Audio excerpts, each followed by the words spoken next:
नमस्कार। नर्मदेहर मध्य प्रदेश की जीवन रेखा कही जाने वाली नर्मदा धर्म और अध्यात्म का एक बड़ा केंद्र भी है, जिससे करोड़ों लोगों की आस्था भी जुड़ी हुई है। नर्मदा नदी अपने तटों पर संस्कृति और परंपराओं को भी जीवित रखे हुए है हजारों लाखों वर्षों से। और नर्मदा के तटों पर बड़े बड़े संतों ने, मुनियों ने यहाँ पर तप करके देवत्व की प्राप्ति की है और ये जो सिलसिला है अभी भी जारी है।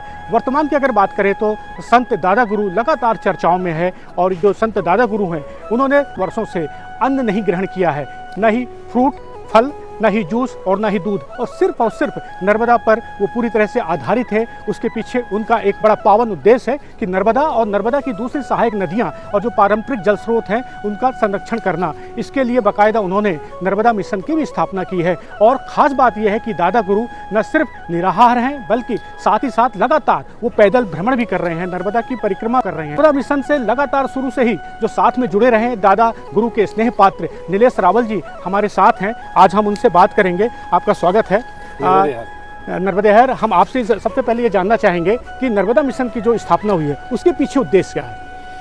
सुमन भाई, जो नर्मदा मिशन के प्रेरणा स्रोत रहे दादा गुरु, उनका पूरा जीवन मां नर्मदा को समर्पित है।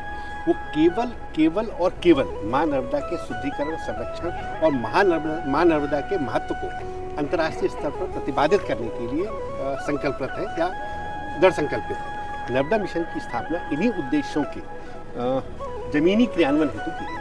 अच्छा, वो लगातार ये भी कहते रहे हैं कि जो नर्मदा को जीवित इकाई घोषित किया जाए और इसको लेकर लगातार उन्होंने सरकार से मांग भी की थी। और नर्मदा के संरक्षण संवर्धन के लिए आप लोग नर्मदा मिशन हाई कोर्ट की भी शरण गया था, उसके बारे में थोड़ा बताएं। सुमन भाई, हम पहली बार जब हमने हाई कोर्ट में जो पिटीशन फाइल की थी वो मां नर्मदा में सीधे मूर्ति विसर्जन को लेकर के फाइल की थी, जिसमें जस्टिस लाहौटी का निर्णय आया और बाद में ये पूरे भारतवर्ष के लिए एक माइलस्टोन बना कि कोई भी मूर्ति विसर्जन सीधे नदी में नहीं होगा। ये पहली पिटीशन थी। दूसरी, वर्तमान में हमारी अंडर प्रोसेस है पिटीशन जो हाई कोर्ट में लगी हुई है, मां नर्मदा के दोनों तरफ 300 मीटर तक का क्षेत्र संरक्षित करना। मूलतः इसमें हमारी पिटीशन बहुत सिंपल है कि जो एनजीटी, भारत सरकार या अलग अलग सरकारी विभागों का जो मापदंड है, हम चाहते हैं कि सरकार उसका अनुपालन करके उसको क्रियान्वित करे। एनजीटी की गाइडलाइन है, इलाहाबाद हाई कोर्ट का डिसीजन है कि नदी के 300 मीटर तक का जो क्षेत्र होता है वो रिपेरियन जोन कहलाता है।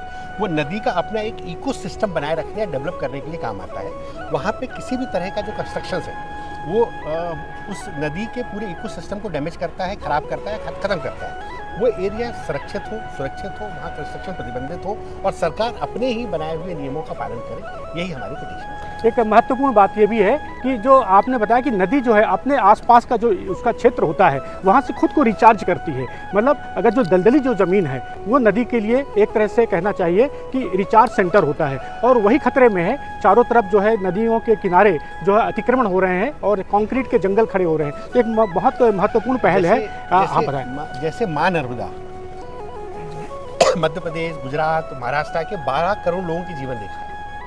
12 करोड़ तो मानव है, इसके अलावा कितने जीव जंतु, पशु पक्षी, इसकी तो कोई गिनती नहीं।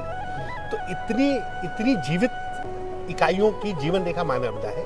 ऐसी मां नर्मदा की जीवन रेखा उसके दोनों तरफ का रिपेरियन जोन है। मां नर्मदा जो है वो गंगा की तरह ग्लेशियर पिघलने से नहीं बनती।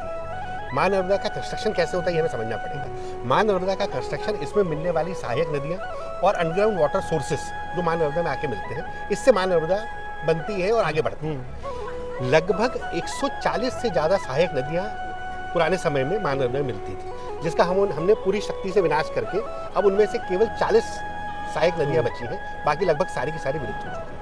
ऐसे ही दोनों तरफ जो कंस्ट्रक्शन हो रहा है उसने भी 60% से ज़्यादा अंडरग्राउंड वाटर जो नर्मदा में आता था वो लगभग बंद कर दिया और तेजी से उसको बंद करते चले जा रहे हैं। तो गंगा जी की समस्या जल का शुद्धिकरण और शुद्धिकरण है। मां नर्मदा के तो अस्तित्व पर ही प्रश्नचिन्ह है, क्योंकि जब ये जल ही नहीं रहेगा तो अपने आप अस्तित्व पर प्रश्न रह जाएगा। काफ़ी गंभीर मामला है ये कि जो 140 सहायक नदियां थी जिनसे मिलकर नर्मदा इस बड़े रूप में सामने आती है, उनमें से मात्र सिर्फ 40 नदियां बची हैं। खतरे की घंटी है मानव समाज के लिए, मानव जाति के लिए और पूरे जीव जगत के लिए। कहीं ऐसा ना हो कि आने वाले समय में सरस्वती का जो हस्त्र हुआ वो नर्मदा का भी हो। तो दादा गुरु का ये जो उद्देश्य है अपने आप में बहुत ही कहना चाहिए कि महत्वपूर्ण है और लोगों को जुड़ना चाहिए। और जो लगातार नीलेश रावल जी और उनकी टीम दादा गुरु के सानिध्य में ये जो काम कर रही है 100% ये तारीफ के काबिल है।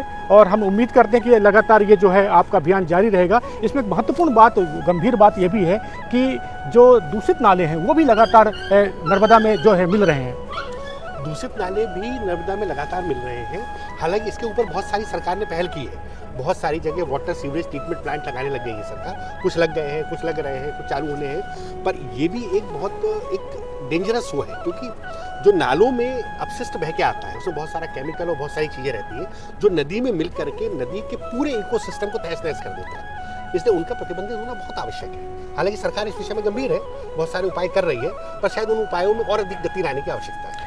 इकोसिस्टम की अगर बात करें तो उसमें विभिन्न प्रकार के जो है जलीय पौधे भी आते हैं, जीव जंतु भी आते हैं, और ये जो सब मिलकर नदी को वास्तविक में नदी का रूप देते हैं। नदी जो है अपने आप में एक इकाई है जिसके अंदर ये सारे लोग, जो सारे तत्व समाहित हैं। तो इस बात का भी ध्यान रखना चाहिए। और एक महत्वपूर्ण मुद्दा और भी है अवैध रेत उत्खनन का, क्योंकि कहते हैं कि रेत जो है प्राण होती है किसी भी नदी की और फिल्टर करती है पानी को। नर्मदा से भी अनुपातहीन मात्रा में रेत का उत्खनन हो रहा है। तो नर्मदा मिशन दादागुरु की तरफ से भी क्या पहल की गई है इसके लिए?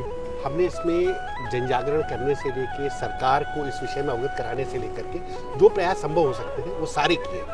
हमने पूरे नर्मदा पे एक समग्र प्रयास किया, चाहे वो रेत उत्खनन हो, चाहे दूषित नाले मिलने की बात हो, चाहे आसपास के रिपेयरिंग जोन को सुरक्षित करने की बात हो, चाहे नर्मदा जी के चारों तरफ वृक्षारोपण करके नर्मदा के तटों को मजबूत करने की बात हो, चाहे नर्मदा में मिलने वाली सहायक नदियों को जीवित या पुनर्जीवित करने की बात हो। हम ये पूरे सारे समग्र प्रयास कर रहे हैं। इसके विषय में हम सारी चीज़ों से सरकार को भी अवगत करा चुके हैं। अलग अलग शहरों में नर्मदा मिशन की अलग अलग टीमें हैं जो अलग अलग स्तर पर इस पर काम भी कर रही हैं और प्रयास भी कर रही हैं। दादागुरु की अगर बात करें तो दादागुरु ने जो स्थापना की थी नर्मदा मिशन की, क्या उसका यही उद्देश्य था? निश्चित तौर पर नर्मदा मिशन का विशुद्ध तौर पर केवल और केवल माँ नर्मदा के शुद्धिकरण, संरक्षण और माँ नर्मदा की महिमा और महत्व को अंतर्राष्ट्रीय स्तर पर स्थापित करना, यही नर्मदा मिशन का मूल उद्देश्य है। एक बात और है कि जो महाव्रत है पूरी तरह से निराहार है वो कई वर्षों से, इसके पीछे उनका क्या उद्देश्य है? वो एक जागरण करना चाहते हैं इस व्रत के माध्यम से, पूरे संसार को, सरकार को, आम आदमियों को, सबको जागृत करना चाहते हैं कि जल और नदियाँ ही हमारा जीवन है। ये है तो हमारा कल है, ये नहीं है तो हमारा कोई कल नहीं है। इसके लिए एक जन जागरण का माध्यम है ये निराहार व्रत। उन्होंने माँ नर्मदा के जल के अतिरिक्त कुछ भी ग्रहण नहीं किया, और ये केवल मुँह जबानी नहीं है, ये पूरा साइंटिफिक है। इसके लिए मध्य प्रदेश शासन, medical council of India, Netaji Subhash Chandra Bose medical college, इनने मिलकर एक संयुक्त तौर पर दादागुरु के ऊपर एक शोध की। दादागुरु को 7 दिन तक मेडिकल कॉलेज में रखा गया। उनकी पूरी दिन की एक्टिविटी, उनके क्रियाकलाप, उनका ब्लड टेस्ट, उनका यूरिन टेस्ट, उनके बीपी, उनका ब्रेन मैपिंग, सब कुछ किया गया।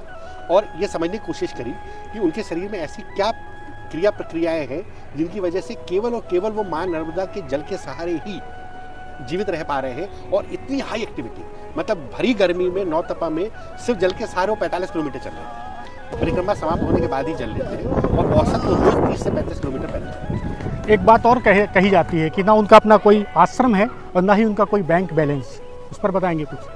ना उनका आश्रम है, ना बैंक बैलेंस है, ना उनके पास कोई भौतिक वस्तु है। इवन जिन्होंने अपने स्वयं के कपड़ों का भी त्याग किया हुआ, तो उनके पास कुछ होने का वैसे भी प्रश्न नहीं उठता। बहुत सारे लोग आए हमसे संपर्क करने कि हम आश्रम के लिए ज़मीन दान देना चाहते हैं। तो उन्होंने कहा एक काम करो, जितने की ज़मीन है ना उतने पैसे के पेड़ लगा दो, ज़मीन मत दो। या कोई वहाँ दान देने आता है, या कोई उनसे संपर्क करके कहता है कि मैं कुछ सेवा करना चाहता हूँ, तो वो सेवा में एक ही बात कहते हैं कि तुम 100 वृक्ष लगा देना, तुम 10 वृक्ष लगा देना, तुम और सेवा करना चाहते हो तुम 1100 वृक्ष लगा देना। यही उनकी तरफ से सेवा है और यही वो दान लेते हैं लोगों से। तो एक ऐसा संत जिसने अपने पास ना आश्रम बनाया, ना ही कोई बैंक बैलेंस है, ना ही उसके पास कोई वस्त्र है, ना ही कोई वाहन है, और पूरी तरह से समाज को समर्पित, पूरी तरह से पर्यावरण को समर्पित, और एक ऐसा अभियान जो अगर सफल होता है तो उससे मानव जाति का भला होगा। अगर हम देखें कोरोना काल के बाद हमने महसूस किया है पानी का महत्व, ऑक्सीजन का महत्व, हमारे लिए प्रकृति कितनी महत्वपूर्ण है। और शायद इसीलिए उन्होंने नारा दिया है कि नदी है तो सदी है, और यहाँ पर बंदगी करिए, गंदगी ना करिए। तो लोगों से लगातार अपील कर रहे हैं, और लड़ाई भी कानूनी जो स्तर पर लड़ाई लड़ी जा रही है वो भी कर रहे हैं। एक ऐसा संत जो दूसरों के लिए कर रहा है, समाज के लिए कर रहा है, प्रकृति के लिए कर रहा है, लोगों को लगातार संदेश दे रहा है कि कुदरत के करीब आएँ। आज हम नेचर से बहुत दूर हो गए हैं, और ज़रूरत है ऐसे संतों के पीछे चलने की, उन्हें ताकत देने की और उनका आशीर्वाद लेने की, ताकि नर्मदा जैसी तमाम दूसरी सहायक नदियां और जो पारंपरिक जल स्रोत हैं वो संरक्षित हों। और ज़रूरत है नीलेश रावल जी जैसे लोगों को साथ देने की और नर्मदा मिशन के साथ जुड़ने की।